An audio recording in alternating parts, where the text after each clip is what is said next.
মা, আজকে তোমাকে বৃদ্ধাশ্রমে নিয়ে যাব, রেডি হয়ে নাও। আজ কতগুলো বছর তুমি আমাদের সাথে নেই। মা, তুমি আমাকে ছেড়ে কোথাও যাবে না তো? আমি তোকে ছেড়ে কোথায় যাবো খোকা? আজ সে অনেক বড় ইঞ্জিনিয়ার, সবাই ভরসা করে তার উপর। কই হলো তোমার? খোকা, নাস্তা মিস করিস না, সকালের নাস্তা মিস করলে তো কিন্তু শরীর খারাপ করে। লেট হয়ে যাচ্ছে, চলো।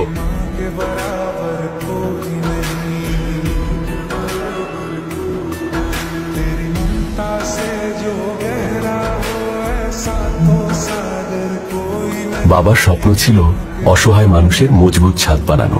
আমি আমার বাবার স্বপ্ন বাস্তবায়ন করেছি। খোকা, আমাকে ছেড়ে কখনো যাবি না তো? আমি তোমাকে ছেড়ে কোথায় যাব মা? দেখি